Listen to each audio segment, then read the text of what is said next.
Hello there, and welcome to this morning's devotion. This morning's passage comes from Matthew chapter 14, verse 27, which says, "But straightway Jesus spake unto them, saying, Be of good cheer, it is I, be not afraid." 26 times throughout the scriptures we read the words, "Be not afraid." We know that God is never required to repeat himself, nor should he.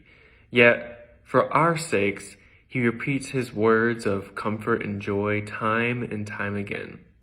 26 times he delivers to us this message, "Be not afraid." Now, there's no doubt that there are many things that cause each and every one of us to fear. We fear getting sick or hurt. We fear future pain or loss. We are apprehensive about future events concerning our nation or our family. People fear constantly. Now, I hope that we as Christians are not living in a constant state of fear. But there are times when fear does seize upon us. And yet, here in this passage, we read the kind and gentle words of the Good Shepherd, "Be not afraid." This is not a mere request by God. It is a command given to us. The Lord tells us, quit yourself of this fear. Stand up, stand strong, and endure hardness as a good soldier of Jesus Christ. Falling into fear is a snare that many people have succumbed to throughout history. You'll remember back, of course, to the children of Israel when the spies brought back an evil report and actually prevented Israel from entering the promised land because of fear. Fear of failure, fear of pain, and fear of death.